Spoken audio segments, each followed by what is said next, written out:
Hello everyone. So we are a blended family, and we obviously came to the Love Church at different times in our life. And the kids and I came in, I think it was in 2015. But I met Apostle at a friend's wedding, and then later on, we were the first team that did a Easter production for the Love Church then. And then after my husband passed on, I was looking for a new home, and then I remembered the Love Church. Mario, when did you join? So I met Apostle Werner and Prophetess Michelle back in 2011, I think. My boss then came to do a talk at the church, and then he invited them to come to the studio, and then that's when I met them. And then Prophetess Michelle came to do a mock interview, supposedly a mock interview for that day, which turned out to be an interview that actually aired on TVN. Okay. But then I obviously with them coming in from time to time, coming into studio to do interviews and things, spoke to them, and I found myself in a time where I just needed a new home, a new spiritual home, and so I just went to visit there, and I remember the first time I went to visit, it was early in the year, and we were actually on holiday at that time, and but then I came back again, and I think what I received there, people were very receptive, they were very welcoming. At the time, they always are, but I mean, I think that's what caught me. The people were very welcoming, make you feel special, and I think that's the thing about the Love Church. When you get there, they actually make you feel like you belong.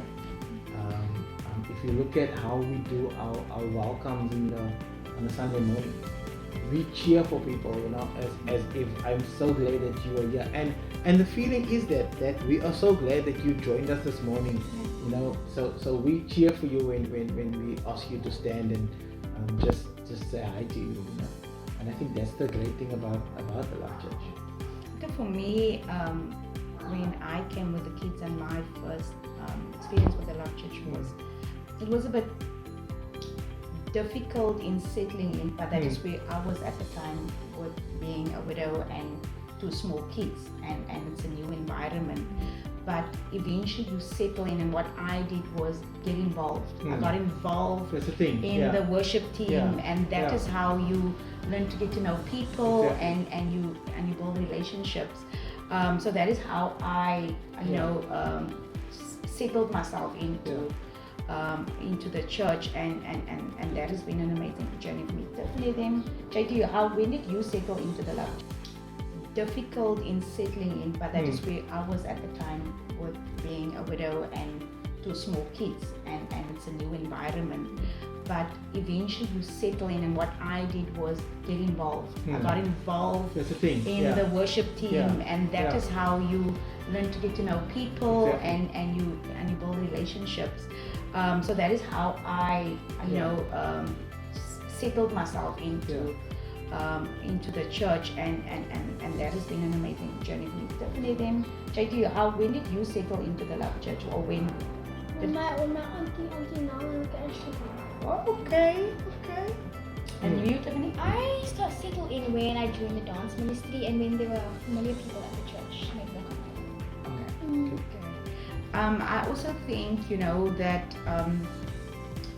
it's being at the Love Church, for me personally,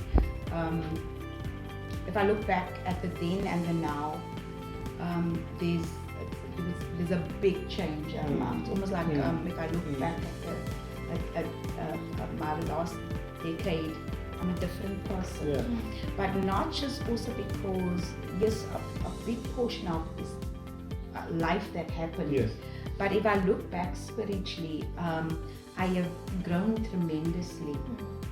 Previously, especially from a ministry point of view, I always felt boxed.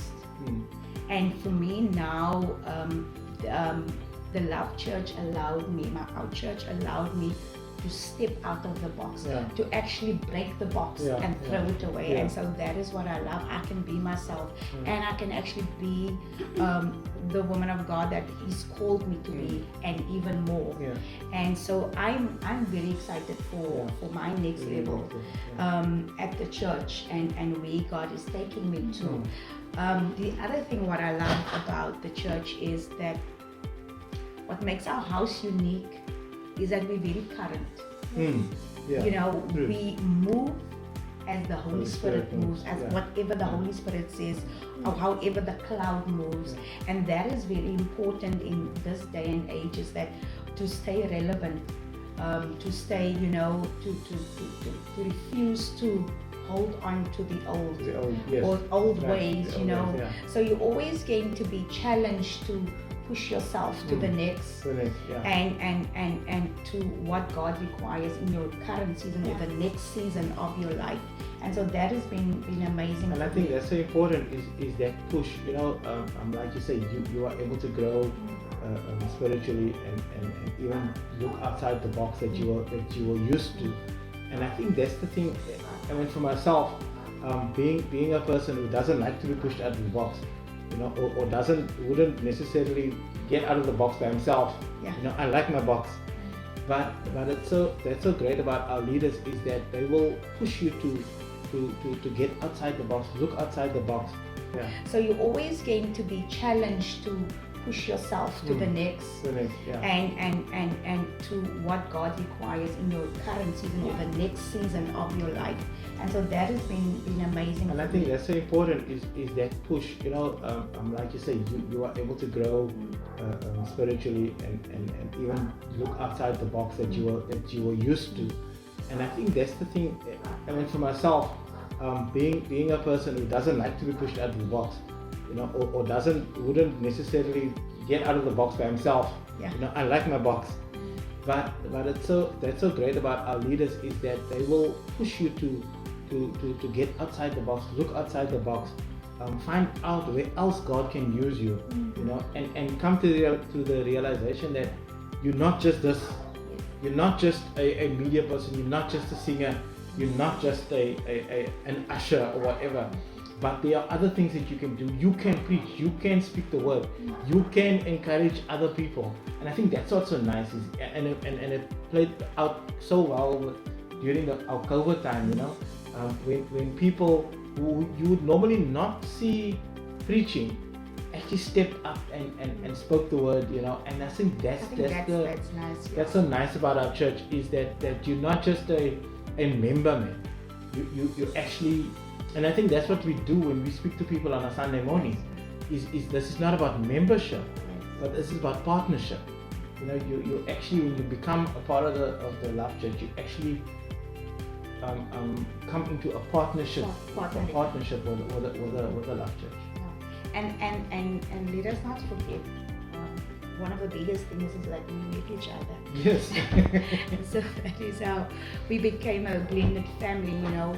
I think when your focus is, I want to, you know, give you all to God, He sees to the rest. And Yes. so I met Mario at the Love Church, and you know, and we're going in for April month, it's 4 years now, and to God be the glory for the great things He has done.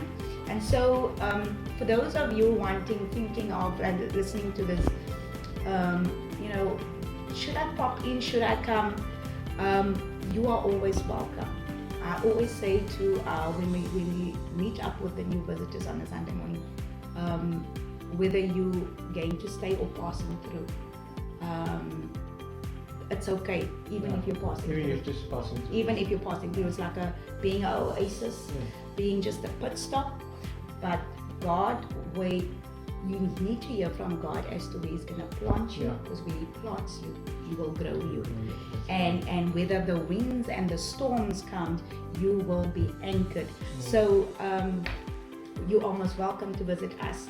Come and pop in, come and meet up with any one of our leaders. You know, reach out to us, and we will be glad to just be of service to you, to meet up with you, and see how we can journey with you in life. Okay.